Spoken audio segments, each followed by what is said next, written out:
Listen, Letters about I'll be the first to tell you if I said something this time.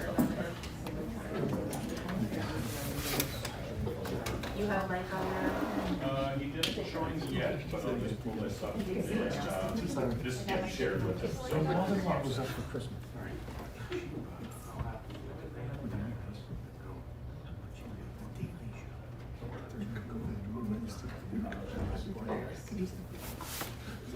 Is it enough?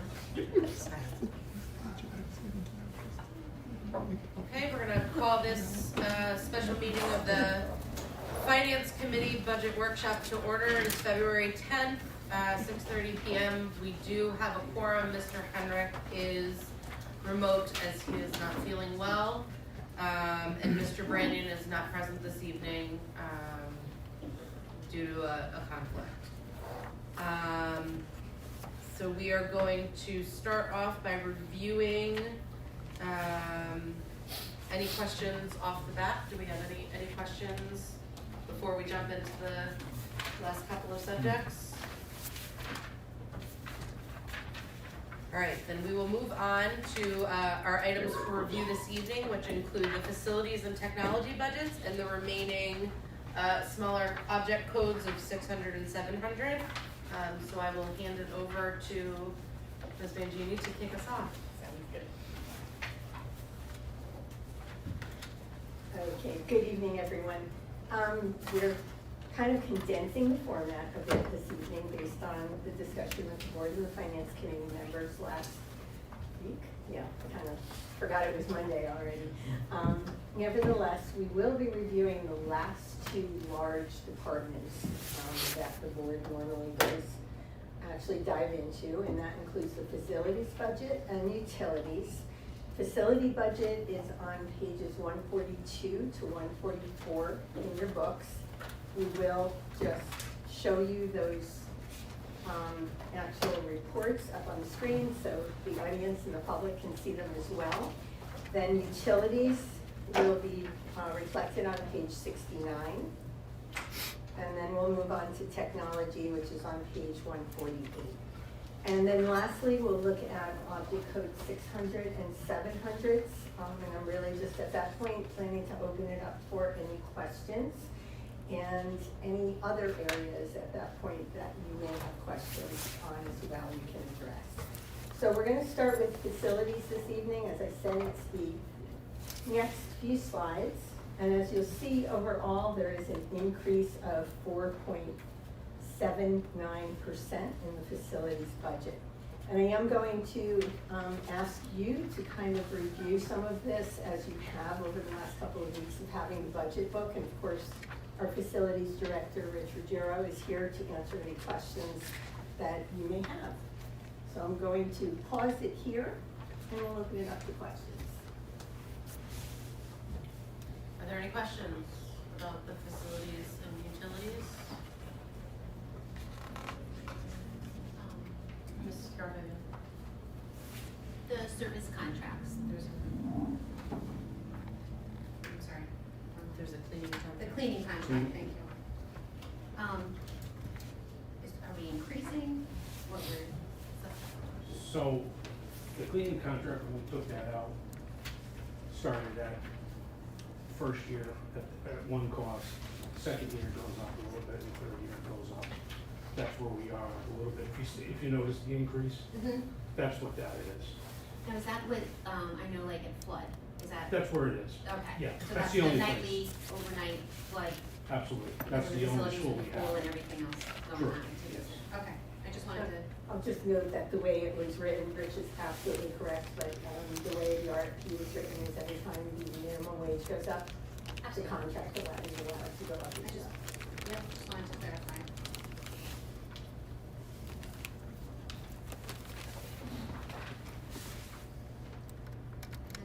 Other question for you. The student furniture, elementary student furniture on page 144.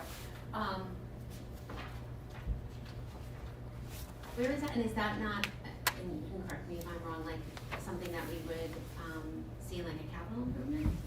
Or this, that? So, yeah, so on server furniture, we've always had on the regular budget. for anything that we would need for any of the classrooms. Some people are, classrooms grew. I don't have a big storage anymore. We did luck out, Ms. Mangini got us some furniture from other schools, so, we were able to use a lot of that.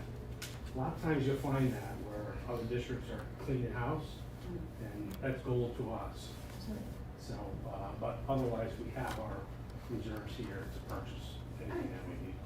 That's in case things break throughout the year, things That's like that too. exactly it. Yes. We do also have it in capital. Rich has added it to capital We have for it in capital. large purchases. Okay. But I will say I have to take some of the blame for this increase, and we did discuss it. We added a little bit into elementary, a little extra this year, because with redistricting, we'll be reopening classrooms in some schools, and of course, we will be eliminating some in others, but we're not convinced that it's going to be a complete wash with furniture. So we wanted a little bit of a cushion in the budget.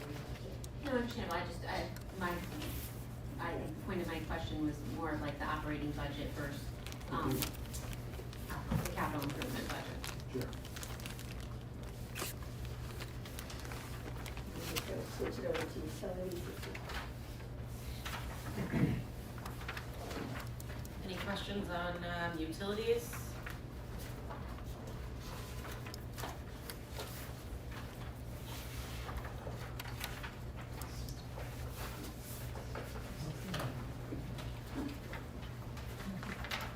Should find that on page 69, and then also in the appendix, it breaks it down as well, so it's in two places.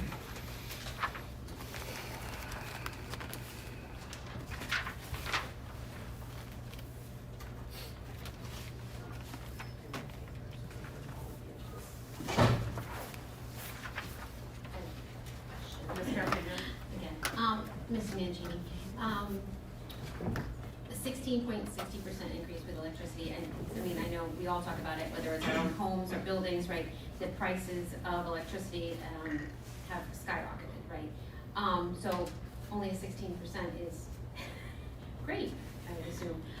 Is that due in part to all of our solar panels? Have we found that that has been helping on that? I'll start answering that, and then I'll defer to Rich, but part of this increase, if you'll recall, last year's budget, we had a significant savings in electricity, and that was because we were encouraged by our consultant, EBS, to budget for that pure tax. That did not come to fruition that year.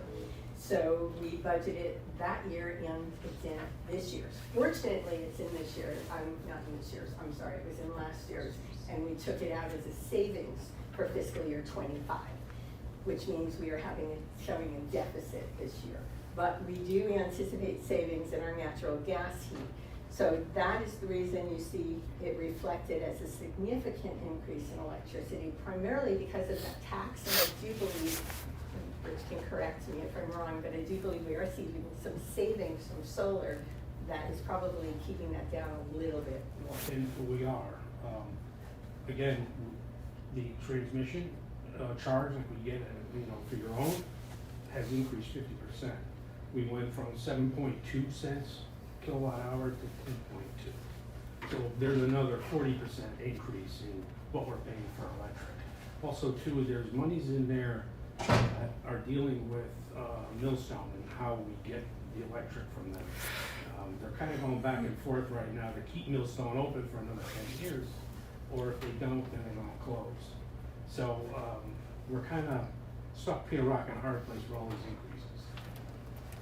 So people say there's going to be something drastic happening soon, for the better. I can't, here's voting for all of us. Any questions on facilities? All right, let's, And just Mr. gas down because you lock it at their rate. Yes, exactly. We do work with the town on that, so that was helpful as well.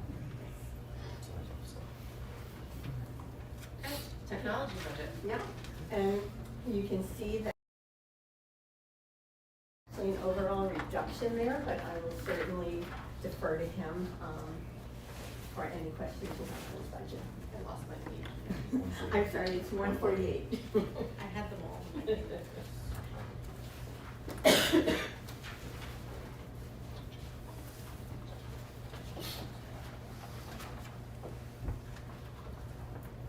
I should just remind people at home who might be listening that this presentation that is in the board's book is on our district website for anyone who wants to follow.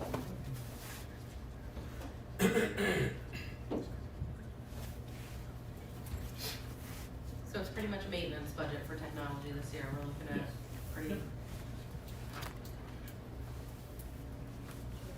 I know Mrs. D'Angelo Powers had several questions that she submitted, and I know we have it, I'm trying to pull it up, I don't have a hard copy. Some of the things I was questioning was the AI technology that we're working with the AI task force. If we have any plan in place for implementation, if we do roll out an AI policy this coming year. Another question I had was around the cell phone use. We're rewriting our policy on cell phones. So one of the ideas I think was a yonder pouch, but there's other ideas out there. If we do come out with that, do we have funding budgeted and allocated for this upcoming year? Also, I would like to know more about our Chromebook current fleet and what we need to invest to keep up the current fleet for our students in this upcoming year.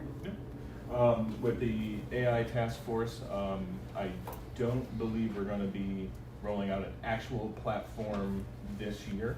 For our upcoming year, we do have a few different platforms that it would replace. That's in the account instructional software line. So it would be a net zero basically. For the cell phone policy, like when I emailed you back, there are some school districts that do utilize yonder pouches. They see good, they see bad, but that would have to come after whatever the cell phone policy committee deems that we're gonna do. In regards to Chromebooks, we're pretty well set at the elementary level. One of my moves is actually from the secondary level where we're very stable in our Chromebook fleet. We're gonna be reviewing all of our elementary school Chromebooks over the summer, just to make sure that they're up to date and working order. So that's what that $5,000 move is, just in case we find anything, or we start seeing any aged Chromebooks or breakage or anything like that. We have the funds in place next year to replace. Thank you. Yep. Just to go back to the cell phones for a minute, Mhm.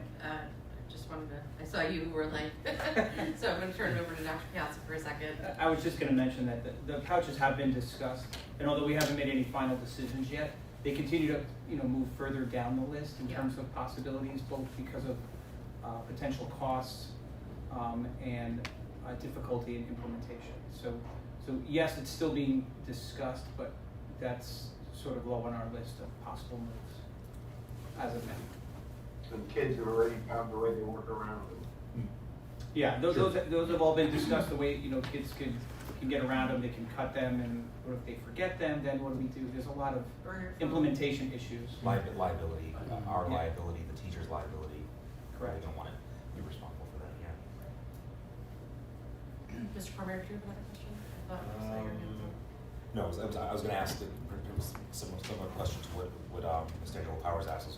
I'm going to ask Mr. Rivers, when do you see, I know most of our equipment, student equipment was purchased through COVID funds. Yes. And I teach in Bridgeport, same thing. Yep. When do you see us having to start really rotating into, really starting to swap out and get? At the elementary level, about 4 years. 4 years. Yeah. The one good thing that Google did eventually do, they kind of started to follow suit with Apple with end-of-life devices within that 2 to 3 year period. All of the school districts said, you really can't do that to us. So they extended support for devices to about 7 years. Nice. So that's why we do our main every year Chromebook purchase at the 7th grade level. So then those students can use that device to its fullest extent all the way until 12th grade. But the ones that are at the elementary school level, which was the entirety of our elementary fleet, in about 4 or 5 years. We're gonna have to, really look at that, or progressively through those 4 or 5 years tackle individual schools, possibly through capital or. Madam Chair, just a little bit more further clarification. Mr. Rivers, you mentioned that we're looking at a product called Magic School. I'm familiar with, we've been playing around with it myself. How, and you said it will mainly replacing current platforms, that Yep. it can take the place of. What platforms would we be eliminating to take that on? So, we have a platform that has to do with news articles and different articles that are reading level based. Newsella? Newsella. Now, what Magic School can actually do is teachers can feed in their own articles, their own sources, Right. and then request that it be at a 5th grade reading level, 6th grade reading level. Right. So there's a lot of flexibility that's inside of Magic School, and we're just going over the surface of it. Right. So that would be one of the platforms, and that Newsella is actually a very significant cost. No. That would more than cover Magic School. In addition, and not to put you on the spot, Dr. Eckler, but Dr. Eckler's here as well tonight, and she is doing a feasibility study for all of our, and I don't want to say it wrong, but you're looking at all the programs and the usage of the programs. And so if there are other smaller programs that we are not utilizing that can be replaced by Magic School, as we learn what Magic School can do, we will work on making sure that we are streamlining so that we're not duplicating. So, Dr. Eckler, if you want to speak a little bit on that, you're welcome to. You don't have to. I mean, I'm just in the beginning stages of pulling the data. Newsella is one of the options on the table as a possible area because of the levels of usage that we're trying to figure out where they are. I also have pulled some other usage data from other companies to kind of see like what are our teachers actually using, and then also having conversations with the teachers. I was actually at one of the schools today, trying to find out exactly what programs are the ones that pop up the most, so we can make sure that we are streamlining and ensuring that our teachers have access to the tools that are going to be the most beneficial to them. Thank you. And I would just, as a teacher myself, I would say like even making sure that all of our staff have been versed or educated in some of the tools that they offer. Sometimes you don't even realize what you have. Yes. And how much benefit it can give you, right, if you weren't properly trained on it or given the information on it. So appreciate you and would love to hear about your findings and where we should be moving when you're done with all of your research. Any further questions on technology? Okay, let's move on to the 600 and 700 votes. Okay, I will just set the groundwork and then I'll open it up to questions. I'll go back to my seat, but I put up the summary in total to bring your attention to the 600s and the 700s, which are the rows towards the bottom. The most significant increases in those areas include instructional supplies and textbooks, and some other supplies as well. With regard to our 611 instructional supplies, we do have some new programs in there, and one is the M-Class Dibbles it's new for secondary to 8th grade, and I'll defer to my experts, my assistant superintendents on questions. I just want to tell you where the dollars are coming from. There's also an increase in some elementary instructional supplies for My Path instruction. And also we have put in additional funds in our reading materials supply accounts for secondary, including high school and middle school. And that's for basically assessment tools and supplemental resources that have been identified as being needed for those areas. With regard to the increase in textbooks, that is primarily a result of needing new French digital textbook and Spanish digital textbooks at the secondary level as well. I'm going to actually pause there and let's talk about the 600s first, and then we can jump over to the 700 object codes. Excuse me, I have to run to town hall, so Sean, if I'm not back, if you end before I get back, can you take that? But it shouldn't be long, it's just a special, getting happy at council meeting. We can get by there. Yeah, thank you. What's that? So, let's, I feel like this is an age-old question and it's asked every year. But the difference between textbooks and workbooks, and you just mentioned that some of the textbooks are digital, what are workbooks? I'm going to defer to Diana and Phil, and the workbooks primarily, I do know, are at the elementary level, and I think they are truly physical workbooks. Yeah, I think like the textbooks, we had a lot of, books, classroom libraries and stuff like that, so that was more in the textbook line, whereas the workbooks was more the science, social studies if we have them, but we don't have social studies, but that would fall under workbooks as well. With the consumables, the workbooks, the inter-reading program uses those and they get sent home with the students. Are we replacing those every year because they stay at home, or? It's a 6-year contract, so we are set for 6 years. Okay.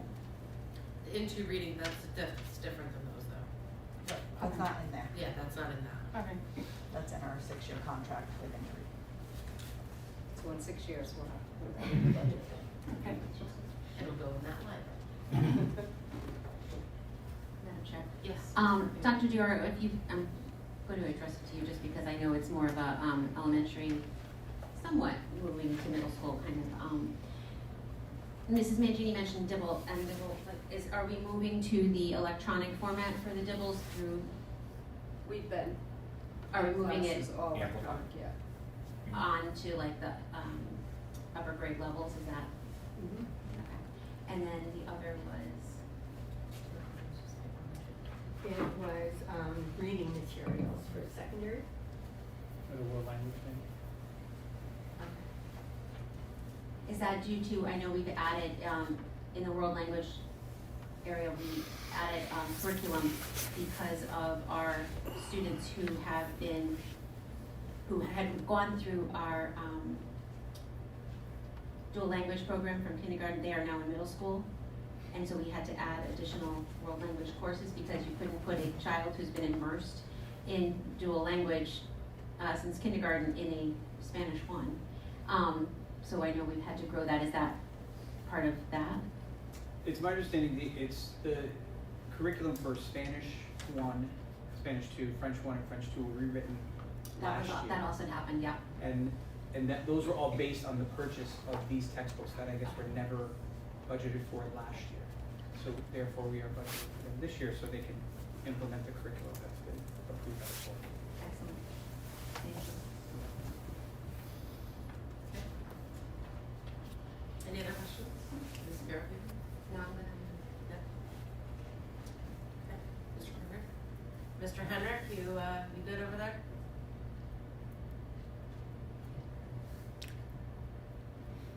I'm good, thank you. Okay. All right, then let's move on to the 700 object code. Sounds good. Actually, as you will see, we are basically level funded. We do have a slight increase in our 739 accounts, which you will find listed on page 127 in your books. And again, it's furniture and equipment that actually increased a bit, and that's where that $10,000 also appeared on the facilities budget. That's just a duplicate of that dollar amount, and we did add that in case we do need to set up some new classrooms due to redistricting. But other than that, we are basically level funded in those areas. So I'm going to just open it up for questions in any other area that anyone might have. The table is open. All right. I have a few.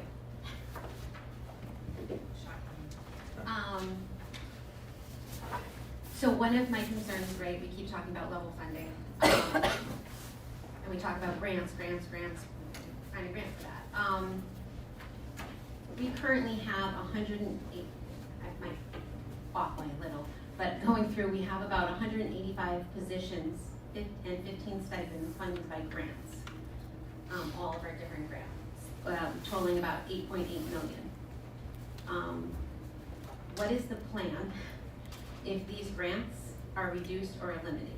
How are we gonna keep these positions without any extra funding? I want to start by saying it's first vitally important for us to get a board budget that is stable and foundational. And I do love our grants, and I love what we do with our grants. But part of having open communication with our town is to deal with things when bad stuff happens. We cannot just anticipate and balloon our budget because we think we may lose some grant money. We don't know that we're going to lose this grant money. If and when that happens, your superintendent needs to go make a plan to go sit over with the town and say, hey, this was unexpected. We lost, now sometimes you can absorb it. So this year, our $100,000 difference we absorbed. There's other years where things have gone up or down, and you need to work on that. If there's a huge something that happens, which I'm not feeling is gonna happen, and I'm getting reassurance from the state saying we should be good for our federal grants, our title grants, our IDA grants.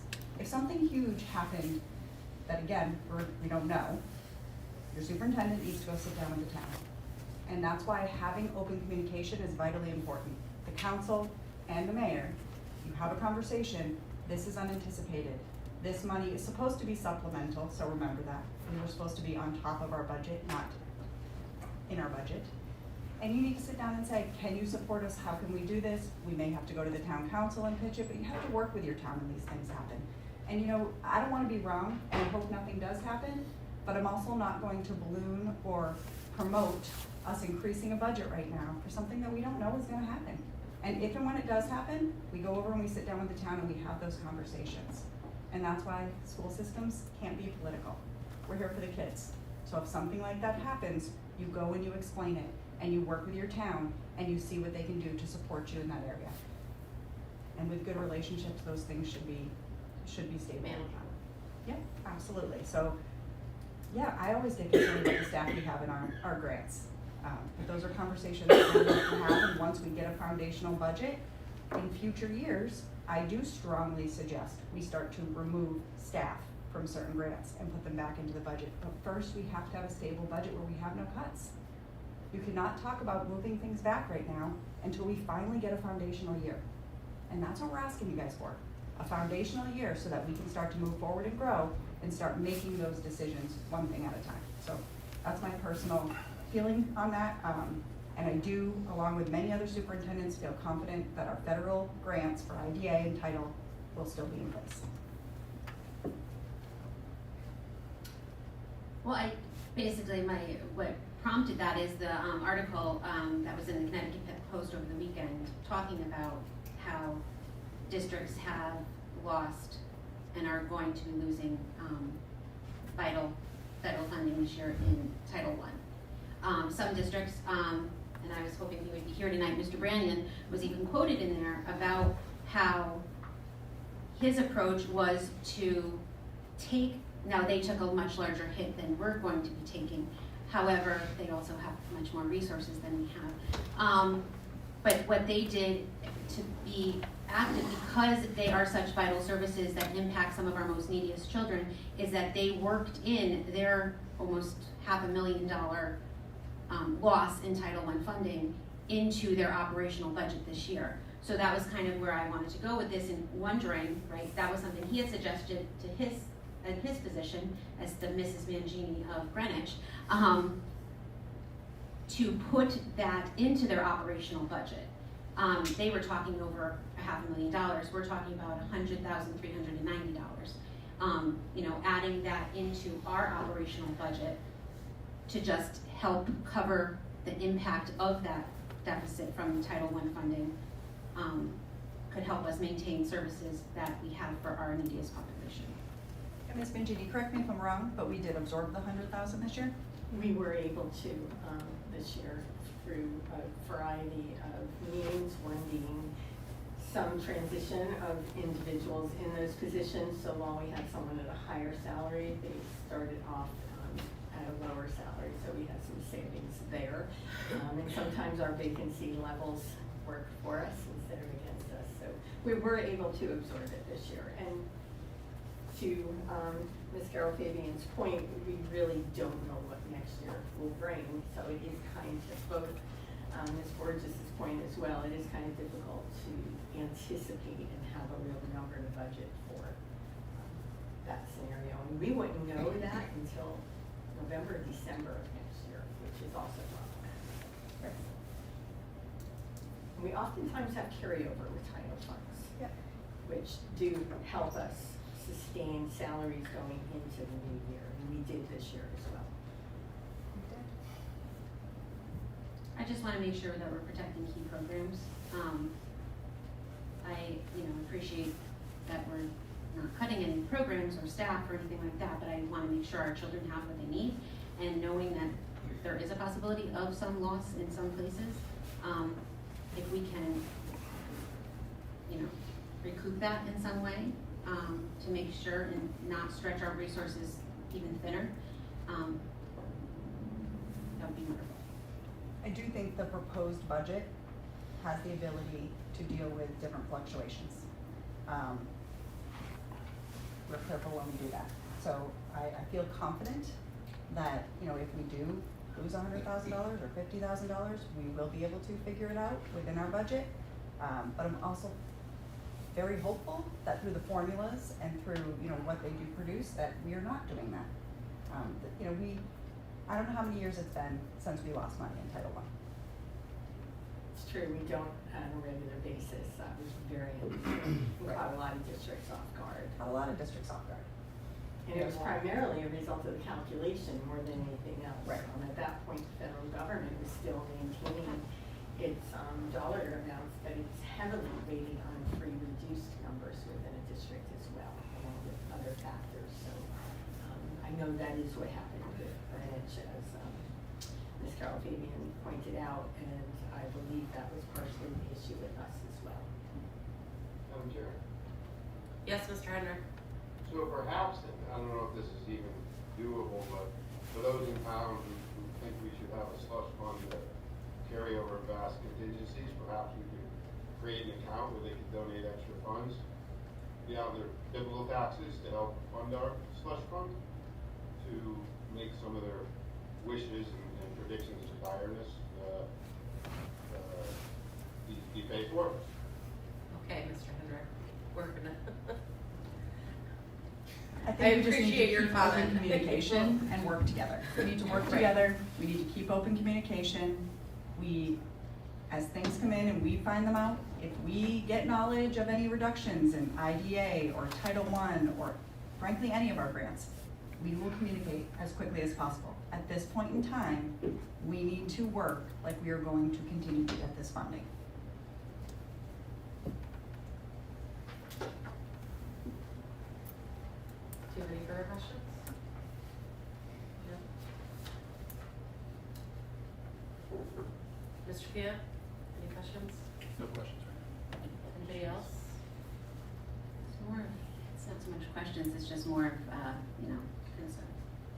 I think at this point in the year, there's always concern, there's always, what's gonna happen next, what's coming our way. We don't know at this point, typically, we don't know the numbers from the state, from federal. We, a lot of it's uncertain, and I feel like we've felt this way the past 3 years too.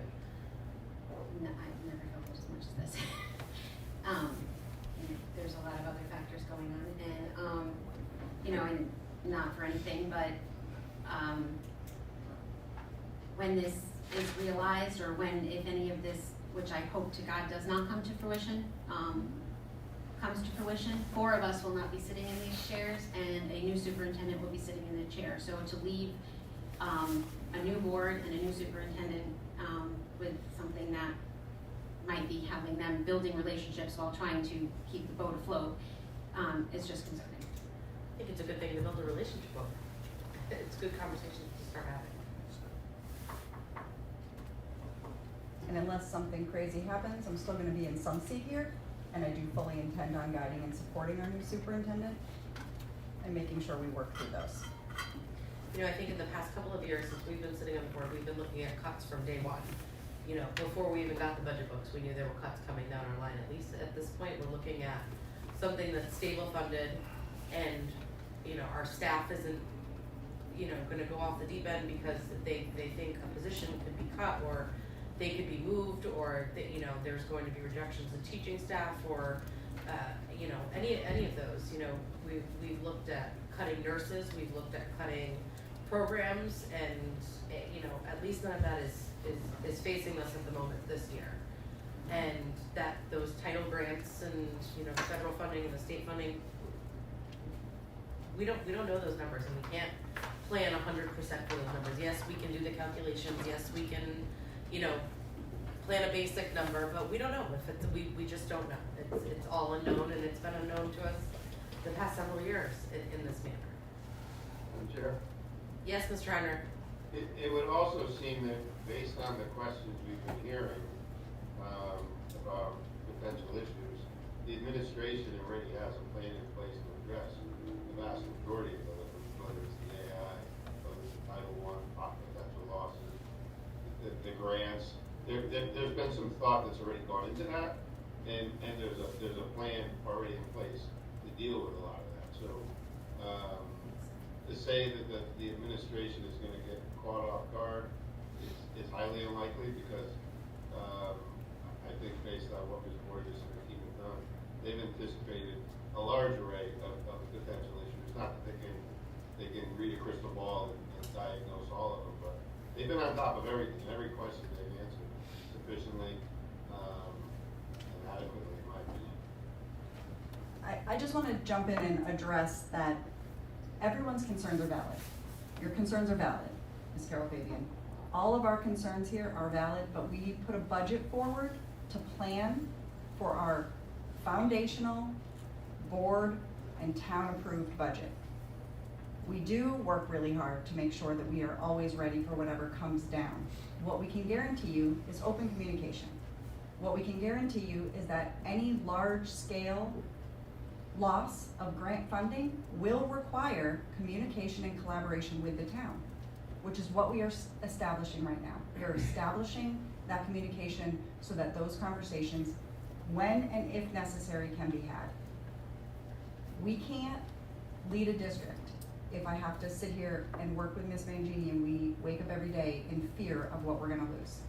We need to plan for what we have right now. We need to support our staff right now. And we will deal with anything that comes our way with compassion. We will deal with it as a team, and we will make sure that we openly communicate with whoever is sitting on our board and with that town. And I have full faith that regardless of who is in the superintendent seat, they're gonna still have the same Ms. Mangini guiding them and working through these. And they will still have this team here guiding them and working through this. So we are looking for you to approve the budget as our foundational budget, and we're looking for you to trust that we are gonna continue to communicate with you. We are gonna continue to advocate for what is best for kids, and that is what we put forward for you.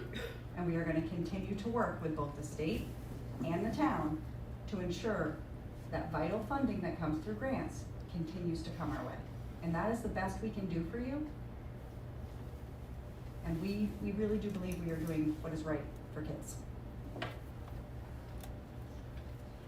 Mr. Grant? Ms. Bedell, to Ms. Borges' point, everything has been factual. You put together, I said it last week, I'll say it again, this is a very sound, financial, conservative, straightforward budget. It's, I'm gonna use your terms, it's starting it out with a foundational base that you can build. And that's how you build, whether it be good government, good business, and good households. So I fully endorse this, and I definitely think we should move it forward. Mr. Brannion was not able to be here tonight, but he did send a message, and although will not be voting because he's not present, he just like to let everybody know that his vote would be in favor of the budget. The budget is solid with prudent assumptions and expectations based on presentations. The budget has strategic investments in areas to move academic performance forward, and balances the needs of the district and the impact to the taxpayer. And he said, good luck. Mr. Pia. Madam Chair, with that said, I'd like to make a motion to approve the budget as proposed and send it to the full Board of Education with favorable recommendation. I would second that. Okay, motion by Mr. Pia and second by Mr. Henrik. Is there any discussion? Ms. D'Angelo Yes. Powers? While I'm relieved this budget proposal does not include any cuts in programs to staff, I'm disappointed that we're celebrating this bare bones status quo to our students that are struggling. Years of underfunding and flat funding and elimination of programs, staff, and opportunities have led to our Alliance District designation. If we want to reverse this downward trend, we must adequately invest in our children's education. For far too long, we have been forced to make cuts. It feels like we're continually taking 2 steps backwards while with no real opportunity to move forward at the same pace. The only time we see an increase in funding is through grants.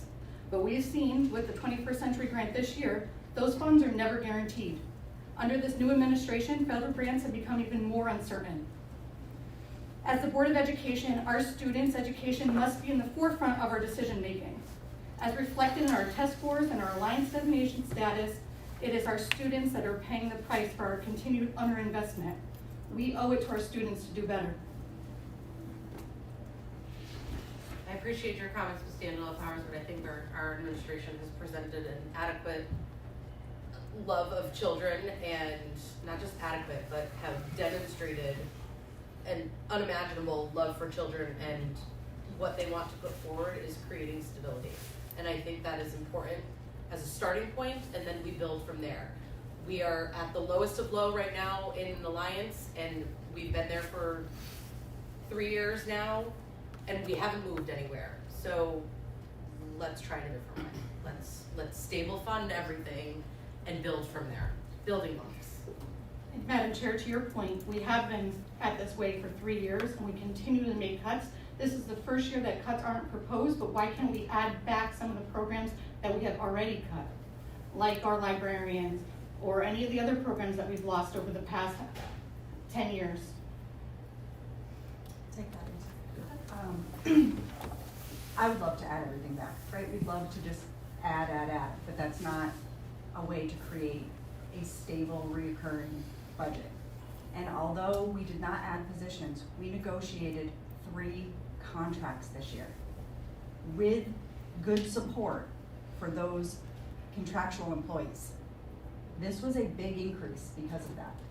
So in order for us to meet the needs of all of our teachers, our paraeducators, our nurses, this is not the year to add it directly back into our operational budget. It's part of making sure we are being fiscally responsible. I know I hear over and over from everybody about, we're not moving, and I am very hopeful for our February data presentation to show you that we are. We are doing some very good things in Stratford. I am immensely proud of this staff, of the administration, of our nurses, our paraeducators, and everyone that puts everything into it. So yes, if we hadn't negotiated 3 contracts, I may have come and said, hey, we can still put a reasonable number forward and add a couple positions. But we negotiated 3 large contracts this year, and that is an increase. And we did put back professional development, and we did ensure that we had our programs, and we are going to be able to move forward with AI. So we have set ourselves up for forward progress. Maybe not with everything that everybody wants. It certainly doesn't have everything in there that I would want. But we have a plan to start to add those things back. And sometimes you need to be able to have a foundation in which we are not making 20, 30, 40 cuts in order for us to move forward. So that is my general straight answer. It's not that anything that anyone wants is not valuable. You are all valuable, and we appreciate your advocacy. But we firmly believe a foundational way is a perfect way for us to start. And that's what we're asking for. It's something we believe the town can support and pass. And it's something that we believe will move us forward. Okay, there is a motion on the table. Mr. O'Brien, just to catch you up, there's a motion on the table to move forward the budget as proposed. Motion by Mr. Pia, seconded by Mr. Henrik. Ms. Carol Faber, did you? I just wanted to kind of piggyback off of the comments made by Mrs. D'Angelo Powers, yourself and Ms. Borges, you know, I will fully acknowledge, I have said it, the effort that has gone into preparing this budget proposal. I support any budget that does not eliminate staff or student services. I begged for that last year when I asked for people to trust the professionals, and that was ignored. But apparently now we're trusting them, which is good. I have serious concerns though about the risks that we're taking. This is not, for me, about asking for more money for the sake of it. It's about responsible financial planning. If we only budget for what we hope will be enough and fail to prepare for known risks, we're setting ourselves up for difficult decisions that could directly affect our students and our staff. I just feel like as a board, we should be forward thinking. You know, we can't afford to be reactive when it comes to funding education. I just think we need to think ahead as much as we can. Mr. Henrik? Yeah, so I guess last year we were supposed to trust the professionals, but this year we don't. It's a little confusing to me, but in regards to the test scores, the I only test trusted them scores- last year and you slashed their budget in half. And this year, we have a budget that we're supporting wholeheartedly. My point being, and in addition, there was a comment about test scores. The only test scores that were discussed that was refuted was the test scores at Flood and the fact that it was a focused school. And the actual truth of the matter is that the test scores have gone up. So continually the state falsehoods to push forward an agenda is politicizing this whole process. And it should stop. We have put together a solid budget that supports all our students and staff, a reasonable budget that's considerate of the taxpayers, and because not every person in Stratford has disposable income to continually grow away. Year after year, we've put together budgets with surpluses, and this is the first responsible budget that has come from the start. And because we're supporting it, now we're saying, let's not trust the professionals. I never said that. Solid foundational budget that we should, as was previously stated, trust the professionals. Thank you. Are there any other comments, Mr. Cormier? I do want to say, we've never had a budget that finished with a surplus. We don't write our budgets with a surplus. We write our budgets, we spend the money according to that budget, and sometimes there are dollars left in the jail accounts that can't be spent, and that is why we wind up with a budget. We run at we run at zero. We can't run in the red. So we're always going to hopefully finish with a few dollars left because we just didn't spend it. Maybe we didn't hire the people we needed, that we budgeted for. That's usually one of the pieces that happens. What I do want to say is I want to thank Ms. Mangini and Ms. Borges for the budget. It's solid, and I look forward to the next 2.5 years of my term, where we can start seeing things grow and we start getting some new programs added in, or some of the programs we've lost put back in. So that I don't think there's anything political about this. It's somebody being concerned that maybe the kids could get better options is not being political. It is being concerned as a parent, as a teacher, as a member of the board, as a person in this town who pays taxes. That's what we're doing. It's not political. It's asking questions. This is the one time we get to do it just before we make our vote. Thank you both for your time. I do appreciate the work you both have done.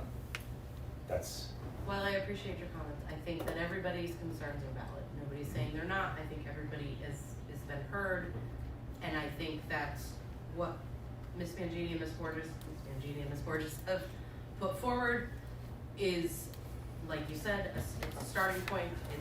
And I do hope over the next couple of years, my children are in school, I'm a taxpayer, I hope that the schools grow and flourish, and our new buildings and all the programs and everything. I'd love to see that happen, but there needs to be a starting point. Year after year, we've seen this program and this new position and this movement and this moved over here and this moved over here and this program here, and all that change creates chaos in my book. I mean, and you hear the teachers, you know, Miss Broderick just before this said that we hear the teachers in the community saying that they're looking for somebody to come in and know the system. Well, this helps with that. This helps give a solid foundation to where we want to move to.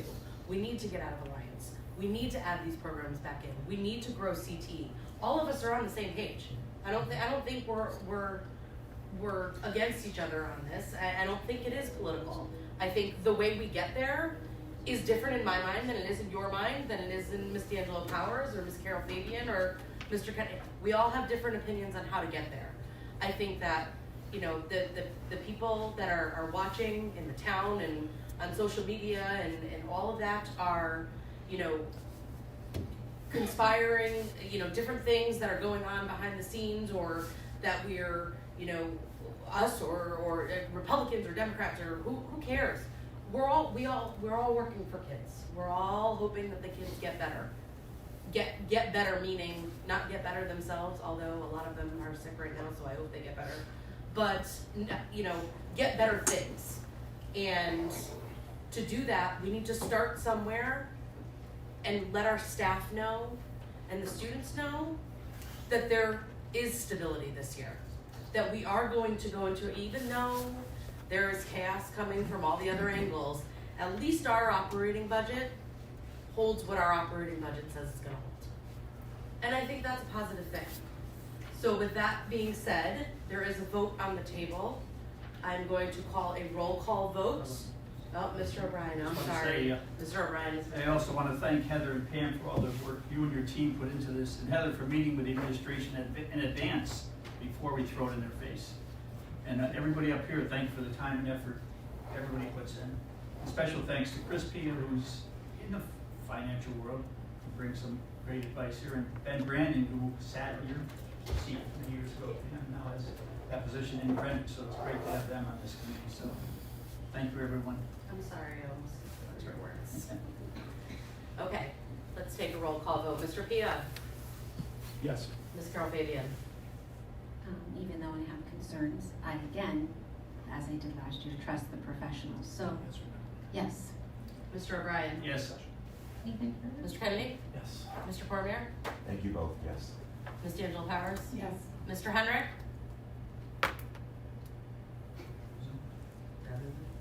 Sorry, I unmute, yes. And the chair votes yes, so the budget passes in full to the full board for approval. At this time, Motion to adjourn. Mr. Pia, motion to adjourn. Can I have a second? Mr. O'Brien? All those in favor? Any opposed? Motion passes unanimously. Mr. Henrik, feel better.